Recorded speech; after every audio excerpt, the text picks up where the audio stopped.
Store റൂമിൽ Jasmine ഒരു letter വന്നിട്ടുണ്ടായിരുന്നു. ബിഗ് ബോസ് അപ്പൊ ജാസ്മിൻ എന്തിനാണ് രഹസ്യ ലെറ്റർ അയച്ചതെന്നുള്ളതാണ് ഏറ്റവും കൂടുതൽ പ്രേക്ഷകരും ചോദിക്കുന്നത്. ലെറ്റർ വന്നതിന് ശേഷം ജാസ്മിൻ കുറച്ചു നേരം അവിടെ നിന്ന് ലെറ്റർ വായിക്കുകയും അതിനുശേഷം അത് മടക്കി ജാസ്മിനെ മൈക്കിന്റെ പോക്കറ്റിൽ വയ്ക്കുകയും ചെയ്തു. അത് കഴിഞ്ഞിട്ട് വളരെ ടെൻസ്ഡ് ആയിട്ട് സങ്കടപ്പെട്ടാണ് ജാസ്മിൻ ആ റൂമിൽ നിന്നും പോകുന്നത്. പിന്നീട് വീണ്ടും ജാസ്മിന് ഒരു ലെറ്റർ വന്നിട്ടുണ്ടായിരുന്നു. അത് ജാസ്മിനും ഗബ്രിയും കൂടെ നോക്കുകയൊക്കെ ഉണ്ടായിരുന്നു. ഈ പുറത്തെ കാര്യങ്ങളൊന്നും ആരും പറയരുതെന്നുള്ള രീതിയിലുള്ള ലെറ്റർ ആയിരുന്നു അവിടെ പറയുന്നുണ്ട്.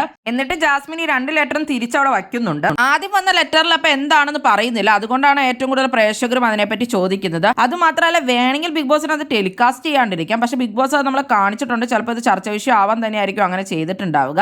പിന്നീട് പറയുന്നുണ്ട് ഡ്രസ്സ് വന്നിട്ടില്ല, ആ കാര്യമാണെന്നൊക്കെ. ശരിക്കുമാണോ എന്നൊന്നും അറിയത്തില്ല. സഹിക്കാത്ത കാര്യമാണെങ്കിലും ചിലപ്പോൾ ജാസ്മിന് വിഷമം ഉണ്ടാകാം. കാരണം വീട്ടുകാരുടെ സപ്പോർട്ട് ഇല്ലേ, നെഗറ്റീവ് ആയതുകൊണ്ട് വീട്ടുകാർ ഡ്രസ്സ് അയക്കാത്ത അങ്ങനെയൊക്കെയുള്ള ചിന്ത ചിലപ്പോൾ ജാസ്മിനും ഉണ്ടാവാം. അതുകൊണ്ടായിരിക്കും ലെറ്റർ വായിച്ചപ്പോൾ ടെൻസ്ഡ് ആയിട്ട് പോയത്. രഹസ്യമായിട്ട് ഇപ്പൊ വീട്ടിൽ നിന്നുള്ള കാര്യങ്ങളൊന്നും പറഞ്ഞ് ജാസ്മിൻ അങ്ങനെ ഒരു ലെറ്റർ സ്റ്റോർ റൂമിലേക്ക് അയക്കേണ്ട ഒരു കാര്യവുമില്ല. കാരണം അത് ആര് വേണമെങ്കിലും വന്ന് എടുക്കാം. ജാസ്മിൻ തന്നെ വന്ന് ലെറ്റർ എടുക്കണമെന്നില്ലല്ലോ. എന്താണ് നിങ്ങൾക്ക് തോന്നുന്നത്? എന്തെങ്കിലും കളികൾ അവിടെ നടക്കുന്നുണ്ടോ? എന്തായാലും നിങ്ങളുടെ അഭിപ്രായങ്ങൾ കമന്റ് ബോക്സിൽ കമന്റ് ചെയ്യുക. കൂടുതൽ ബിഗ് ബോസ് വീഡിയോകൾക്കും ബിഗ് ബോസിന്റെ ലേറ്റസ്റ്റ് ലൈവ് അപ്ഡേറ്റ്സിനുമായിട്ട് ചാനൽ സബ്സ്ക്രൈബ് ചെയ്യണേ, സപ്പോർട്ട് ചെയ്യണേ. അടുത്തൊരു വീഡിയോയുമായി നമുക്ക് വീണ്ടും കാണാം.